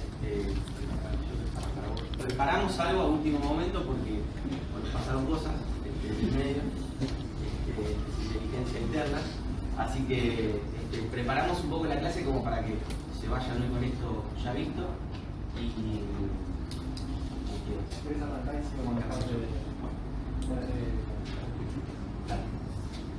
Bueno, siempre cuando hablamos de impuestos, cuando nosotros nos referimos a una ley en particular, todos tenemos que ir al inicio, ¿no? Y el inicio nos dice de alguna manera dónde comienzan las cosas, porque son como son. Después en el medio se van perdiendo, pero todo tiene un inicio, todo tiene un comienzo. Y ese comienzo, en el caso de los impuestos, versa en el sistema tributario argentino, o sea, nuestro famoso régimen rentístico. ¿Sí? Y el régimen rentístico, ¿de dónde les parece que sale? Porque hace 200 años no existía la ley de IVA. De la Constitución, ¿no? La Constitución es la que le dice a la nación y a las provincias qué tipo de tributos tiene potestad para poder recaudar. Y ahí nos retrotraemos un poquito más en la historia. Llegamos quizás a 1810, Revolución de Mayo, 1816, ¿no? Unitarios, federales, la necesidad de avanzar en la constitución y en consolidar un país. De esa manera, las provincias, que eran las que tenían, por eso se dice que tienen el poder originario, aceptan crear, y ahí sale la Constitución de 1853, ¿sí? La creación de la nación. ¿La nación qué es? Una entelequia, ¿no? La nación es algo totalmente abstracto, pero ¿qué objetivo tiene? Justamente la suma de las partes hace que seamos mucho más fuertes, ¿sí? Que podamos de alguna manera consolidarnos como país. Entonces, pero yo para que algo tenga sustento, pueda sostenerse, ¿qué necesito? Le tengo que dar recursos. Yo no puedo generar un ministerio, no le puedo asignar una partida presupuestaria, porque ese ministerio está condenado al fracaso, ¿sí? Cuando se sanciona la Constitución Nacional en 1853, las provincias aceptan ceder parte de ese poder originario que tenían y entregárselo a la nación. Y en el artículo 4 de la propia Constitución se establece, ¿sí?, cuáles son las imposiciones o las contribuciones. Tengamos en cuenta que estamos hablando de una norma que tiene 175 de años, ¿no? ¿Cuáles van a ser las que va a recaudar la nación y cuáles van a recaudar las provincias, ¿no? Fíjense cómo van cambiando las cosas. En un primer momento, cuando se sanciona la Constitución, se establece que en materia aduanera es la nación la que tiene la facultad exclusiva de sancionar impuestos. ¿Por qué? Porque justamente el nacimiento de un país establece la prohibición de aduanas internas. Entonces le entrego a la nación la potestad para que sea esta la que recaude todos los impuestos, productos de las importaciones y las exportaciones que vienen del puerto. ¿Por qué? Porque en ese momento del país y del mundo los impuestos aduaneros eran la vedette. Vieron que hoy los programadores, los desarrolladores, todos queremos ser desarrolladores. Tienen una cuenta en Uruguay, quieren trabajar en de las caritas y ganar $500 por mes, ¿no? Amén. Todos queremos ser programadores. Bueno, hace 170 años todos queríamos ser importadores y exportadores, porque eso era lo que generaba la riqueza de los países, ¿sí?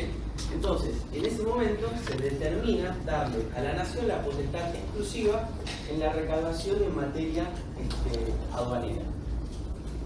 Y establece también el propio artículo 4 que en carácter de contribuciones directas e indirectas, ahora vamos a ver la diferencia, las directas, la nación y las provincias tienen un poder, perdón, las indirectas tienen un poder concurrente, las dos lo pueden hacer, ¿sí? Y en las directas, las provincias se lo ceden a la nación por tiempo determinado.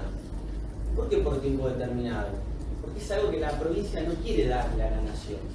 Entonces se establece, y ahí es donde después la situación termina tergiversándose, que se va a dar por tiempo determinado cuando se den tres condiciones, ¿no? ¿Cuáles son? Emergencia. La defensa, la seguridad común y el bien general del Estado, la defensa. ¿En qué estamos en guerra? Y si hoy estuviéramos en guerra con alguien, lo perdemos, nos damos un tiro. La seguridad del Estado y el bien general. Fíjense que eso engloba todo, ¿no?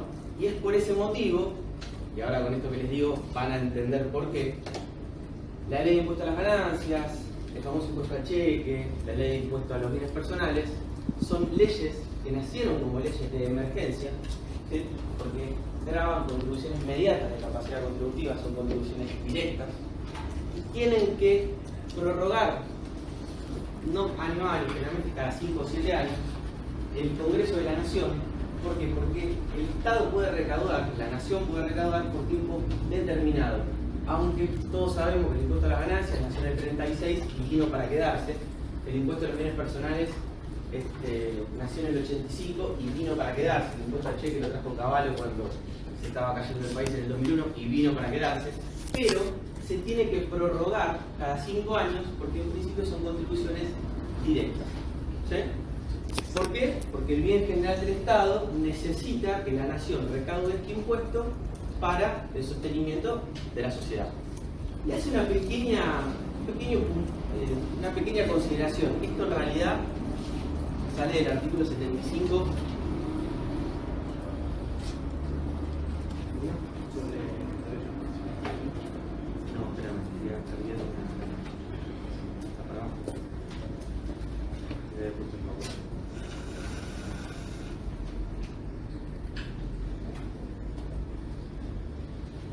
Esto sale, ¿sí?, del artículo 75, que es el que determina las atribuciones del Congreso, ¿no? Senado y diputados, habitantes y provincias. Y establece que las contribuciones del artículo 75, inciso 2, que son las contribuciones directas y las indirectas, son coparticipables. ¿Qué significa que sean coparticipables? ¿Qué les hace pensar? Que se redistribuyen con las provincias. Exactamente. ¿Sí? O sea, que recauda la nación, pero en realidad no se queda con todo el impuesto que recauda. ¿Por qué recauda la nación? Porque económicamente es más fácil que recaude la nación, que tiene el poder del Estado, ¿sí?, nacional, a que, por ejemplo, el IVA lo recaude Kicillof, lo recaude Larreta, lo recaude Morales en Jujuy, ¿sí? Son coparticipables. Hay una ley, que es la ley de coparticipación, que establece... No, esto tiene cualquier cosa menos lógica, ¿sí?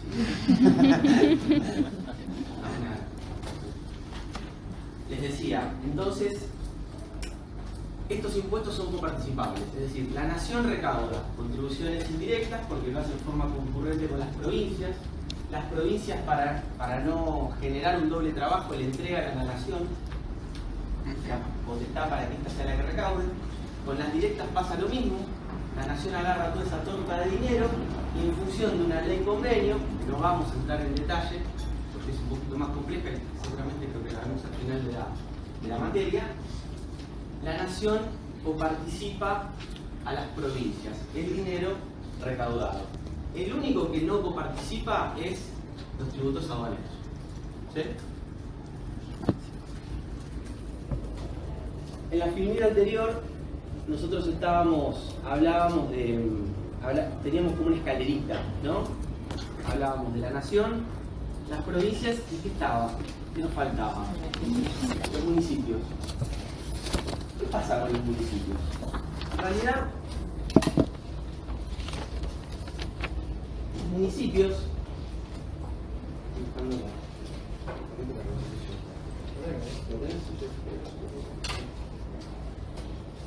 El artículo 5, no quiero decir una palabra, el artículo 5 dice: cada provincia dictará para sí una constitución bajo el sistema representativo republicano, de acuerdo con los principios, declaraciones y garantías que asegure su administración de justicia, su régimen municipal y la educación primaria, ¿no? Es por eso que nosotros decimos que los municipios tienen un poder derivado. Las provincias tienen el poder originario, ¿sí? La nación tiene un poder delegado. Sacaron las provincias un cachito del poder que tenían y se lo dieron a la nación. La unión hace la fuerza. Y los municipios, el artículo 5 dice, debe garantizarse un régimen municipal. ¿Sí? Y acá la historia, hablando del living case, siempre generó la discusión, esto viene de la época de Alberti, en donde si poder derivado que tenían los municipios eran considerados como un ente autónomo o como un ente autárquico. ¿Sí? ¿Saben cuál es la diferencia entre un ente autárquico y un ente autónomo? ¿O qué es autónomo y qué es autárquico?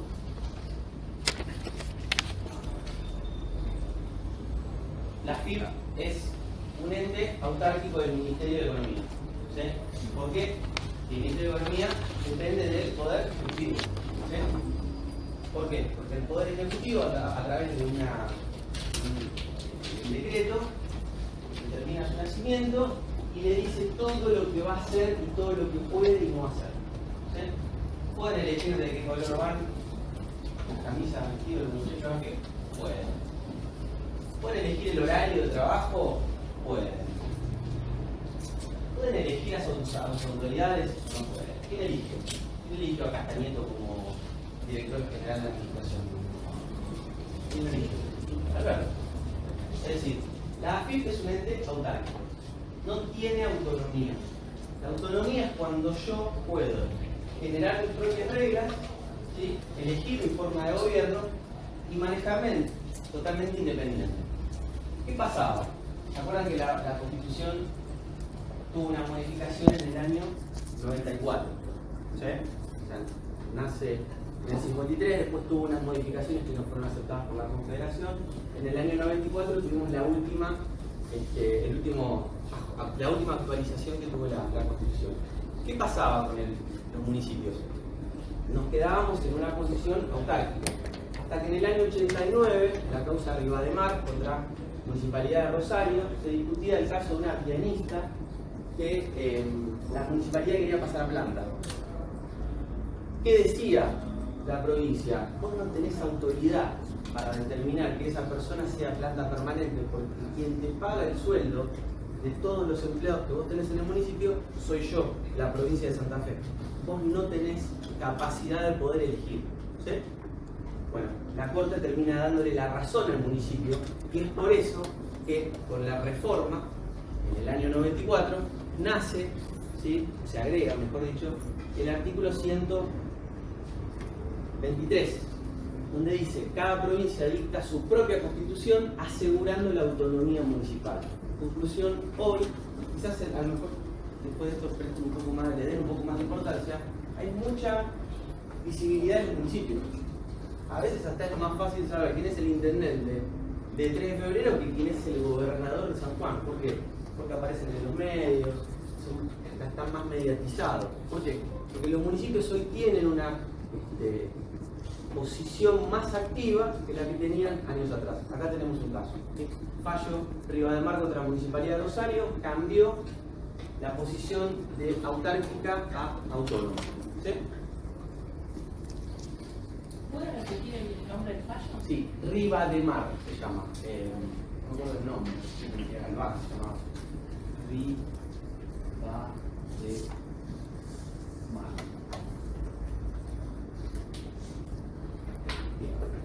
¿Cómo vamos hasta acá? ¿Bien? Sí. ¿Se aclara más o menos? ¿Sí?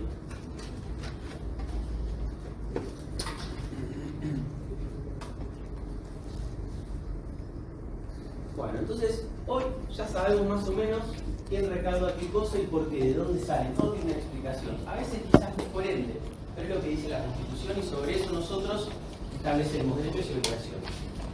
Una vez que sabemos de dónde surge, cuál es el inicio de todo esto, decimos, bueno, ¿qué son las finanzas públicas? ¿Para qué sirven? Cuando uno habla de las finanzas públicas, es una cosa que está muy en boga en la actualidad. Significa. Tiene que ver con la administración de los recursos para que el Estado de la Nación salga adelante, digamos, recaudar para después hacer imposiciones y a través de los impuestos, tasas y contribuciones poder prestar servicios, hacer gastos. ¿Cuál es el objetivo del Estado? Prestar servicios públicos, ¿no? Proveer bienes y servicios públicos. ¿Qué demandamos nosotros como ciudadanos?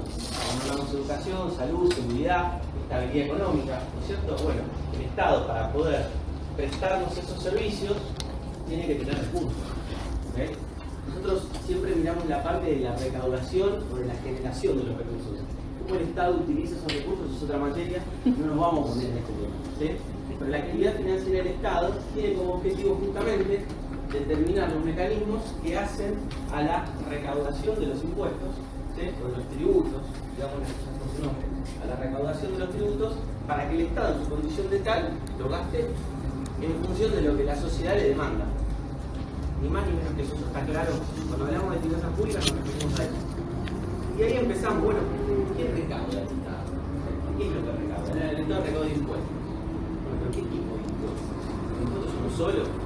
Tenemos 2 materias en la facultad, un año, toda la carrera estudiando impuestos, y si son impuestos, están impuestos, taxis. ¿Así? ¿Ya está? No, ¿no es cierto? Hay un poco más que eso, hay mucho más que eso. ¿Cuáles son los 3 tipos de tributos que tenemos? Impuestos, tasas y contribuciones. Impuestos, tasas y contribuciones. Bien. ¿Cuáles son los impuestos o qué características tienen? Por el Congreso. Sí, Y las además tasas también. que no se destinan para algo en particular, porque Ahí las va por ahí, tasas, va por ese lado. las tasas están destinadas a eso mismo que se cobra y el impuesto. Ahí va. Bien. Las tasas tienen una individualización específica contra el sujeto que lo paga. O sea, el servicio está individualizado. ¿Sí? ¿Qué tasas tienen común a ustedes? ¿Qué tasas? La de justicia. De origen. No sé cuál es el servicio que presta la municipalidad, pero digamos que el servicio es que vienen a verificar que ninguno se electrocute. La tasa de justicia. La tasa de justicia, bueno, hablando de justicia, la tasa de justicia, en la municipalidad de San Martín, yo hace poco me discutí con un inspector, la tasa de derratización. Le dije, lo único que pueden hacer es vengan a derratizar. Sí. Que venga un pibe con un aparatito para limpiar en la fábrica, porque si no, ¿qué están derratizando? O sea, usted se piensa que puede poner un sello y ya está, no hay más ratas en la fábrica. No, bueno, el servicio tiene que estar individualizado. ¿Sí? ¿Qué pasa con los impuestos? Los impuestos es una caja negra, ¿no es cierto? Los impuestos son tributos que el Estado recauda, pero que no me dice a qué lo va a asignar. Graba una capacidad contributiva del contribuyente y va a una caja negra. ¿Y las contribuciones cuáles son? Muy parecida a las tasas. Son las que se... Pero bien la diferencia exacta.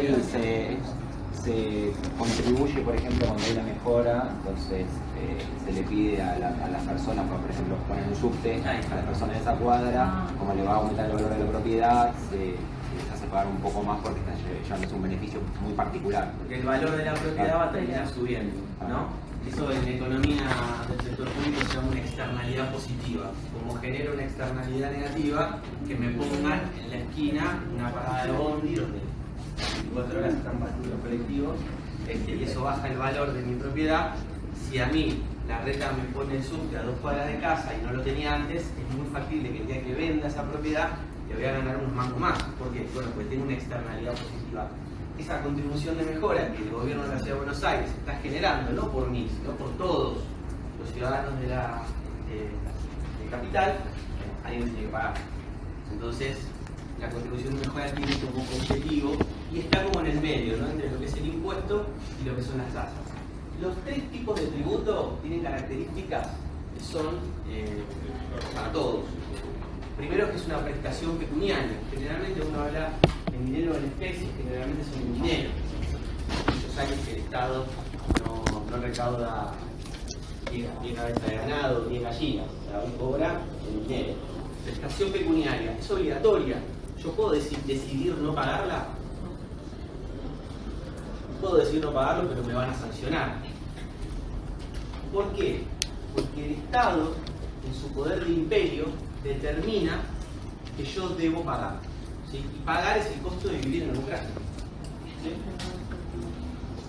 ¿Qué más? ¿De dónde salen estos tributos? ¿Qué tiene que haber? Una ley. ¿Sí? La ley. Tiene que haber una ley que diga cuál es el objeto, cuál es el hecho imponible, en qué situaciones la actividad económica está o no está alcanzada. ¿Sí? ¿Por qué? Porque si no, eso sería ilegal. ¿Sí? Esto que uno dice que lo trata como algo que parece recontra lógico, hace no muchos años, ¿sí? Esto no sucedía así. O sea, en las viejas monarquías, estoy hablando hace 200 años, no estamos hablando de hace miles, en las viejas monarquías, el rey le cobraba, ¿sí?, a los campesinos por el predio de tierra que ellos explotaban, utilizaban, una parte una parte de lo que generaba la tierra. ¿Por qué? Porque le garantizaba seguridad. El rey cambiaba en función de sus necesidades y aumentaba el valor del impuesto. ¿Y qué terminó sucediendo con eso? Bueno, terminó sucediendo que el campesinado terminó dándose vuelta y diciendo no. Y ahí empezaron las primeras revoluciones, en realidad, se generan en función de que el monarca cambiaba las tasas de los impuestos. En ese caso eran tasas, eran mucho más precarias, los cálculos que podemos tener hoy en día, obviamente, en función de, se levantaba con el pie izquierdo y decía, bueno, aumenta un 10% más. Bueno, los estados democráticos y la evolución de la sociedad fue generando de que de alguna manera uno, para poder establecer la determinación y obligación del pago de un impuesto, tiene que haber una ley. Y esa ley tiene que ser con fecha anterior. Si yo, por ejemplo, me gustan los autos rojos, ¿sí?, y salen más caros que los autos blancos, no puede salir la semana que viene una ley que fije un hecho imponible retroactivo a enero. La ley es aplicable desde que nace en adelante. ¿Sí? Eso da principio de seguridad. Entonces, prestación pecuniaria obligatoria que establece el Estado en función de su poder de imperio a través de una ley. ¿Sí? Esto aplica para los tres. Los impuestos, sabemos que era todo esto, midiendo la capacidad contributiva, que no va asignada al beneficiario. La tasa está individualizada y la mejora es cuando el Estado genera alguna obra que genere un beneficio personal. ¿Sí? Creo que me quedo acá. Arrancamos con las características. Ahí. Contribuyente de libre de facto. Así que eso va en acuerdo con lo que sigue. Me parece que eso te... Bueno, haremos un poco los contribuyentes, ¿no es cierto? Tenemos contribuyentes de iure y de facto. ¿Quiénes son los contribuyentes de iure? Son aquellos en los que se verifica el hecho imponible. Siendo el hecho imponible, que es por supuesto fáctico, establecido en la ley que dispara la obligación tributaria. A su vez se emana de la ley como administración. Ahora bien, no siempre coincide el contribuyente de iure con el contribuyente de facto. ¿Qué es el contribuyente de facto?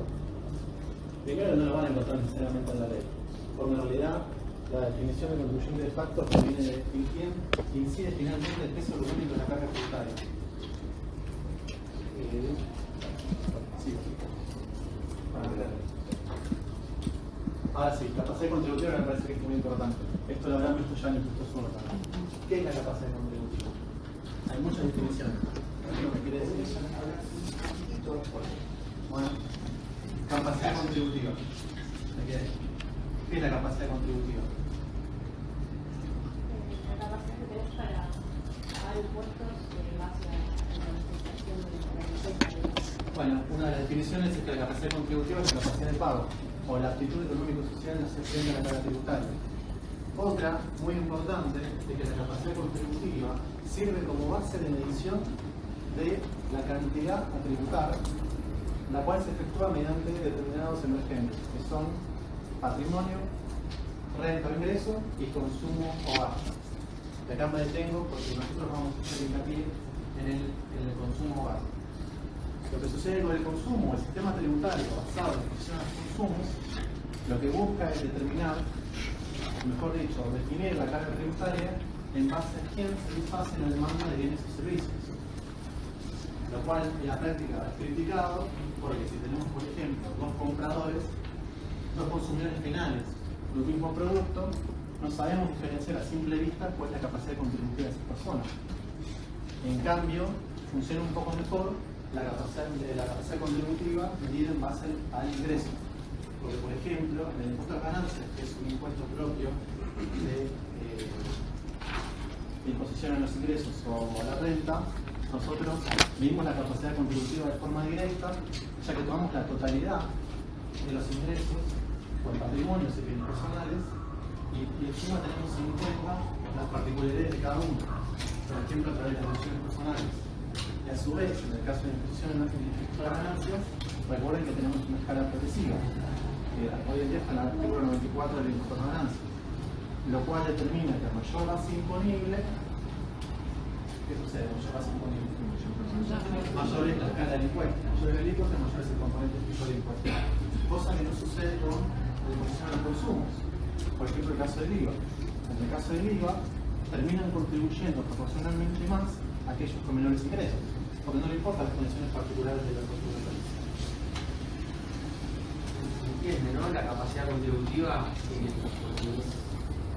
otro componente netamente abstracto, totalmente subjetivo, porque eso lo determina el legislador en el nacimiento de la ley, ¿no? O sea, digo, para que quede claro, capacidad contributiva tienen los que hoy, en el periodo 2022, tienen patrimonio superior a 10 millones de pesos. ¿Y dónde dice? ¿Quién bajó del cielo y nos dijo que eran 10 millones? Nadie, lo decidió el legislador en función a un argumento subjetivo que dice que quien tiene más de 10 millones de pesos en bienes tiene que pagar bienes personales, ¿ok? Esa es la capacidad contributiva y es totalmente subjetivo, ¿ok? Es una valoración económica que realiza el legislador al momento de determinar la ley y en función de lo que también tiene que recaudar se toma la decisión, ¿ok? Pero es netamente subjetivo. Y está buenísimo el punto que mencionó Eduardo porque es importante tener en cuenta que en países como el nuestro, en el desarrollo, en países subdesarrollados, ¿ustedes qué piensan? ¿Es más fácil recaudar impuestos al consumo o impuestos a la renta? ¿Qué les parece a ustedes? Consumo, ¿cierto? ¿Y qué genera eso? Lo que dijo recién Eduardo. Miren qué populista que es el argumento, ¿no? Sabemos que recaudamos más impuestos al consumo, pero estamos perjudicando al que menos tiene. ¿Y por qué? Porque si yo me quiero comprar hoy un teléfono que vale 200.000 pesos y yo gano 300.000 pesos, ¿sí? Estoy destinando, vamos a lo más fácil, gano 400.000 pesos, destino el 50% de mi ingreso a comprar el teléfono. ¿Está bien? Yo pago el IVA del 21%. Cuando había el teléfono me dan 10,5, pero no importa, yo pago el mismo impuesto. Ahora, una persona que gana 2 millones de pesos y se compra el mismo teléfono que yo, paga 200.000 pesos y paga el mismo IVA. Pero ojo, yo destiné el 50% de mi ingreso para comprarme ese teléfono. Esa persona destinó el 10% de su ingreso para comprar el teléfono. Y los dos tributamos lo mismo. ¿Sí? Eso es totalmente injusto porque no valora la capacidad contributiva. ¿Se entiende la diferencia? ¿Está claro eso? De todas formas, hoy en día es preferible un sistema de imposición al consumo, por lo que es de que es de fácil control por el sistema cruzado y de fácil recaudación. Claro, exactamente. Yo me adelanté un poquito porque acá está el zoom de todo lo que está. Hablar un poquito de todo. Sí, bueno. Para los que no ven, les cuento. En el cuadro tenemos una clasificación y una subclasificación. Partiendo del principio de hacer una diferenciación de lo que es importación, acá nos referimos a los derechos de exportación y importación de valor agregado asegurado por IVA. Como así también mercado interior. De acá nos vamos a leer nosotros, el mercado interior. Tenemos en principio impuestos selectivos y generales.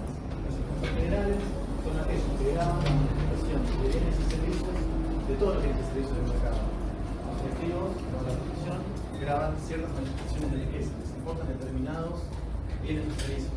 Lo que no quiere decir que haremos de distintas o de alícuotas diferenciales. Un caso, por ejemplo, es el impuesto a las combustibles. Es un impuesto selectivo, no es general.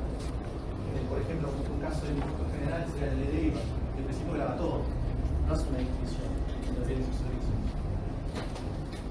Dentro de los selectivos tenemos impuestos específicos y al valor. Al valor. Por ejemplo, es proporcional al consumo. En cambio, los específicos agarró un problema, ya que especifica tasas específicas, las cuales son decisorias por la inflación. En un contexto inflacionario, los impuestos específicos, tienen menos relevancia que los impuestos al valor. Y por otro lado, los generales, tenemos los monofásicos y los plurifásicos. Y acá sí nos metemos de lleno en la explicación propia del IVA y su contraposición, que va a ser luego ingreso de lucros. Impuestos monofásicos y plurifásicos. ¿Qué queremos decir con ellos? Los monofásicos son aquellos impuestos que alcanzan solamente una etapa de la cadena productiva, de la cadena de circularización de riqueza, que ¿Qué quiere decir esto? Que el impuesto va a recaer, por ejemplo, por una de las etapas, como puede ser la del productor. Otra puede ser la del mayoritario o minoritario. Es decir, graba una sola etapa de la securización de riqueza, o cadena de valor. Los plurifásicos graban la totalidad de la securización de valor, que es el caso del IVA. Ahora bien, dentro del plurifásico tenemos un sistema acumulativo o de valor agregado. El de valor agregado lo que busca grabar, lo que busca alcanzar con el impuesto es únicamente el valor agregado del bien de esa etapa. Lo que quiere decir, con un ejemplo breve numérico, si tenemos un producto, un bien que vale 100 pesos para el productor, cuando pasa al siguiente en la cadena, que es el mayoritario, y establece un precio de 150, lo que va a estar grabando el IVA en ese caso es solamente el valor agregado. ¿Cuánto sería un ejemplo? 50 pesos. Y lo mismo con el minoritario. Si establece un precio de 165 pesos, lo que va a estar grabando la diferencia con la etapa anterior va a ser 15 pesos, que la diferencia es de 165 y 150. Ahora, en el acumulativo se complica un poco más. ¿Por qué? No solo vamos a grabar, no solamente vamos a alcanzar con el impuesto el valor agregado de la etapa anterior, sino que se traslada también la carga impositiva como base de cálculo. Pueden coincidir el hecho imponible, pero la base imponible no va a ser la misma. El ejemplo que les mencioné recién, que teníamos un producto que pasaba de 100 pesos a 150 y por último 165, vamos a trasladar de la primera etapa no solamente los 50 pesos como valor agregado, sino también que tenemos que agregar el impuesto pagado en la etapa anterior. Y si nuestro margen de crecimiento de precios fue un 10%, lo que vamos a calcular va a ser el 10% también sobre el impuesto pagado sobre la etapa anterior. Esto genera lo que se llama piramidación. Piramidación. ¿Qué quiere decir la piramidación? La piramidación es un efecto económico propio de los impuestos a los consumos. ¿Por qué? Porque lo que busca es medir la distorsión que se genera entre la carga tributaria que finalmente ingresa al fisco en contraposición de lo que termina soportando económicamente el consumidor final. Y esto se ve justamente en un caso de impuesto plurifásico acumulativo. ¿Por qué? Porque si nos hacemos el cálculo matemático, vamos a poder ver que lo que termina incidiendo económicamente en el bolsillo del consumidor final es mucho mayor del impuesto que termina ingresando a las arcas fiscales. Pero no sería así, por ejemplo, en un caso de un impuesto monofásico minorista. ¿Por qué sería así? Porque solamente estamos grabando una etapa y al ser minorista, el que tiene que ingresar el impuesto, como es la última etapa del eslabón, la última etapa de la circulación de riqueza, va a coincidir el impuesto que ingresa el fisco con lo que venía soportando el consumidor final. Mira, impuestos que trabajan.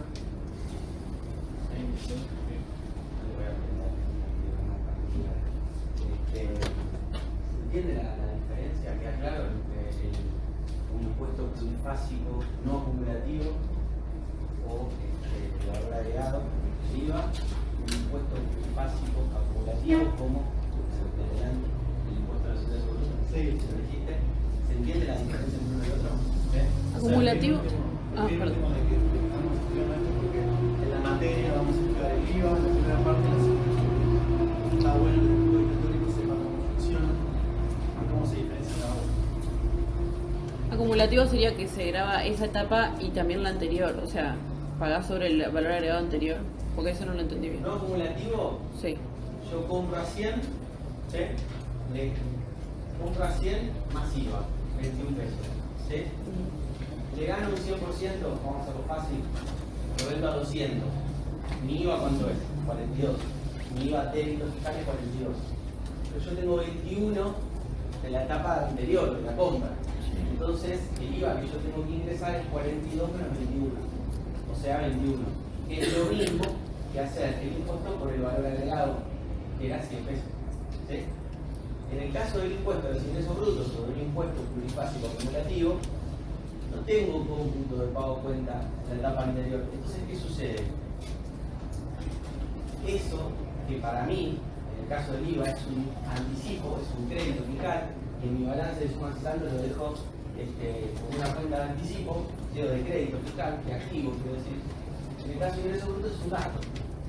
¿Sabes por qué? Porque al no permitirme computar, porque no tengo manera, justamente la retórica del impuesto es esa, ¿sí? No es que uno se dio cuenta, no, está hecho a propósito para que eso suceda, hace que se vaya acumulando el impuesto y desde la primera etapa, de la etapa del productor, ¿sí? Vayamos un ejemplo, yo Citroën, ¿sí?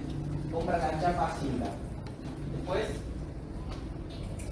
la tiene que pulir, después la manda a pintar, después hace los cortes, después la arma con el resto de las chapas, las gomas, los vidrios y demás, y hace el auto. Bueno, todas esas etapas que pasó, la chapa que le compraron a cinta, pagó ingresos brutos. ¿Sí? Bueno, ese impuesto genera lo que Eduardo comenta recién, un efecto acumulativo. ¿Por qué? Porque no es como el IVA que yo lo tengo en mi crédito, es un gasto. ¿Sí? Esa es la diferencia. Por eso el impuesto de ingresos brutos tiene una alícuota muy chiquitita y el IVA tiene una alícuota mucho más grande. ¿Sí? Una consulta, o sea que si te queda a favor del periodo anterior, ¿lo perdés? No, se puede trasladar. Se puede trasladar. Ese saldo a favor, vos ponete que un mes compraste más de lo que vendiste. Te estás estoqueando. Bueno, ese crédito fiscal, cuando vos presentás la decla, va a generar, se va a exteriorizar en la declaración jurada como un saldo a favor al periodo siguiente. El periodo siguiente vas a tener, suponete que vos estás ahora parado en marzo, tenés saldo a favor que traes en febrero, vas a tener las compras de marzo y las ventas de marzo. Bueno, si las compras, si las ventas de marzo son superiores a las compras de marzo, en principio te daría a pagar, pero tenés el saldo a favor que traes en febrero. Eso se va a trasladar. ¿Sí?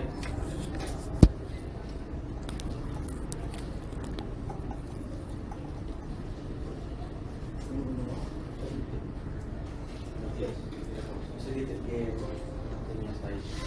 Los efectos ya.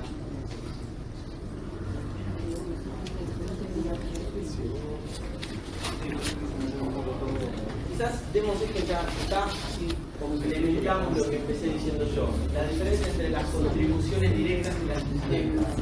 Sobre esto también hay un chorro de tinta a favor de eso. Nosotros decimos que las contribuciones directas crean manifestaciones inmediatas de riqueza. ¿Qué significa? Para pagar impuestos a las ganancias, decime todo lo que ganaste, las deducciones que tenés, y yo te saco una radiografía del impuesto a pagar. ¿Ok? Un directo, IVA, cada manifestaciones inmediatas de riqueza. Yo soy un homeless, encontré 200 lucas y me quise comprar un teléfono. Bueno, ¿tiene los 200.000 pesos? Sí, le doy el teléfono. Ni se fijan, no se fijan cuál es mi situación personal, cuál es mi manifestación de riqueza. Verifican que tengo el dinero. ¿Ok? Bueno, estas, las contribuciones directas, en forma concurrente con las provincias, las recauda la nación. Las indirectas, ¿sí? Perdón. Las indirectas, en forma concurrente, las recauda la nación. Las directas, las recauda la nación cuando se dan esas condiciones que dijimos: la seguridad, el bien general del Estado y la defensa. ¿Sí? Después, igual en la primera está clara, porque son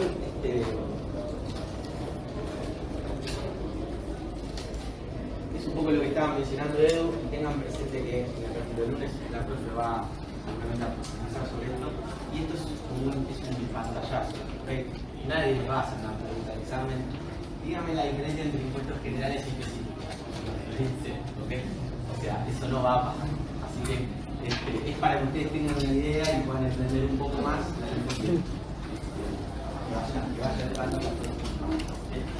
Bueno, estamos acá.